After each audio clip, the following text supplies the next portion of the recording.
충치의 단계별로 치료법이 달라져요. 어마무시한 비용을 최소한의 비용으로 막을 수 있다. 오늘 제가 깔끔하게 한번 딱 정리해 드리도록 하겠습니다. TMI 안녕하세요. TMI 치과의사 서시원입니다. 치과에 가장 많이 오시는 이유가 바로 이 충치 때문인데요. 레진 어떨 땐 인레이 어떨 땐 크라운 해야 된다 이런 소리 많이 들으실 거예요. 그래서 오늘 제가 깔끔하게 한번 딱 정리해 드리도록 하겠습니다. 자, 우선 충치가 어떻게 생긴지 말씀드리면, 전에도 충치 월드컵에서 한번 제가 말씀을 드렸을 것 같은데 이 위쪽 보시면은 충치는 우선 음식물에 잔사가 남아 있어서 이 당분이 남아 있을 경우에 이제 세균이 이거를 분해하면서 부산물로 산이 발생하거든요. 산이 바로 치아를 조금씩 썩게 만드는 겁니다.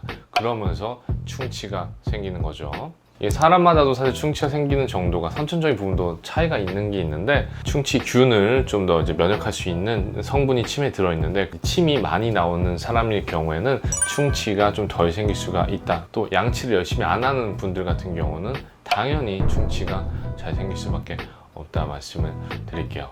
그러면 이제 가장 궁금한 충치의 단계, 충치가 어떻게 다른지 한번 설명을 드릴게요.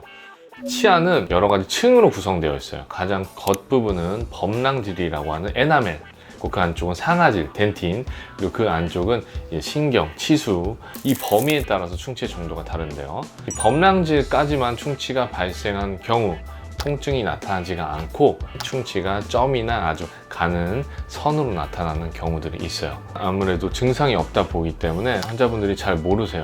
이때 관리를 잘해주고 양치를 열심히 잘해준다고 하면 그 상태에서 멈출 수가 있어요. 근데 거기서 관리를 소홀히 한다 하면 계속 진행이 될 수밖에 없죠. 그 다음 단계는 바로 상아질 우식입니다. 상아질 우식은 이 범랑질 안쪽에 있는 상아질까지 충치가 침범을 해가지고 충치가 생긴 경우인데요. 시린 증상이 나타나거나 음식을 씹을 때 통증이 찌릿하게 나타날 수가 있고요. 가끔은 이제 증상이 없는 경우도 있어요.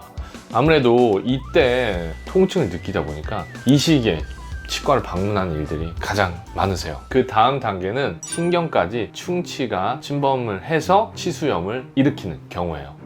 이때는 가만히 있어도 진짜 통증이 많이 나타날 수가 있고요. 시린 증상이나 음식을 씹었을 때 나타날 수 있는 통증이 심할 수가 있어요. 물론 아주 가끔은 운이 좋은지 모르겠지만 증상이 안 나타나는 분들도 있긴 하고요. 이때는 조금 많이 늦었다. 자, 이 다음 단계는 바로 치수괴사라고 하는 단계인데요. 신경까지 다 썩어버리고 완전히 염증이 생겨가지고 치아가 거의 건강한 부분이 안 남아있는 상태예요. 이때는 뭐 통증도 없어요. 이미 신경까지도 완전히 이제 죽어버렸기 때문에 이때는 정말 아주 심각한 상태라고 말씀드릴게요. 충치의 단계별로 치료법이 달라져요. 우선 첫 번째는 레진, 범랑질 우식 같은 단계에서 범위가 좁은 경우에 하는 치료법이고요. 해당되는 충치를 우선 저희가 제거를 하고 그 부분을 레진으로 메꿔서 치료하는 방법이다 말씀을 드릴게요. 당일에 아주 빨리 끝낼 수 있어요. 그 다음은 인레이 치료인데요. 아까 말씀드린 충치보다는 좀 더 범위가 큰 경우에 상아질 우식이나 이러한 부분에 해당이 되고요. 충치를 제거를 하고서 본을 떠서 기공소에서 인레이를 만들어서 붙이는 방법으로 치료가 되고 있어요. 충치를 제거하고 본을 떠서 제작해 오는 시간이 있기 때문에 레진보다는 조금 더 시간이 걸릴 수 있어요. 그리고 그 다음번은 크라운이라고 하는 치료인데요.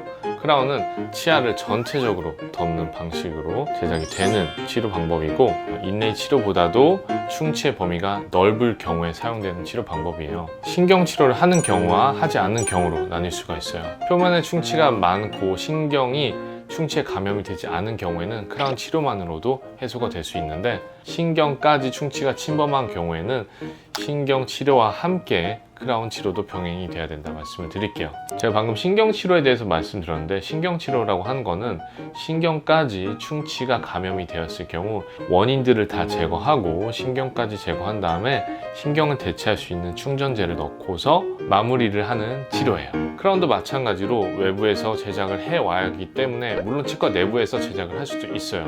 레진 치료보다는 시간이 조금 더 오래 걸릴 수 있고요. 그런데 여기서 더 썩었다, 이 치아는 회생 불가능이다 할 경우의 치료 방법은 바로 임플란트예요. 최대한 저희는 자연치를 살리려고 하지만 살릴 수 있는 가능성이 없을 경우 그 치아를 발치하고 그 자리에 바로 임플란트를 다시 식립하게 돼요.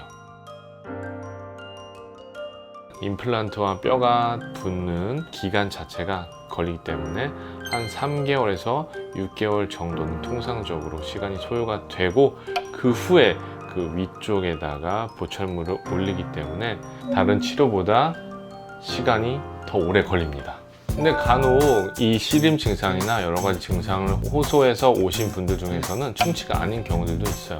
잇몸 관리를 잘 못해서 잇몸 뿌리가 노출돼 가지고 시림 증상이 있을 경우도 있고, 그다음에 치경부 마모라고 해서 양치질을 양옆으로 세게 하거나 딱딱한 걸 드셔서 그 힘에 의해서 치아 뿌리 쪽에 있는 범랑질이나 상아질 쪽까지 패여 있는 경우들이 있거든요.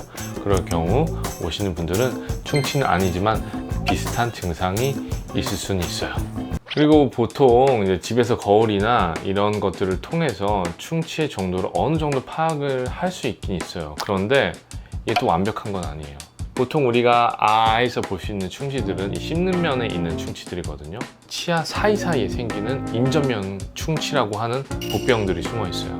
이 거울로 봐서는 쉽게 볼 수가 없고, 치과에 내원을 하셔서 엑스레이를 통해서 오셨을 때 발견이 되는 충치들이기 때문에 집안에서 육안으로 자가 진단을 하는 것도 매일매일 치과를 올 수는 없으니까 중요한 부분이긴 하겠지만 한계가 있기 때문에 병원에 오셔서 정기적으로 검진 받는 걸 추천드릴게요.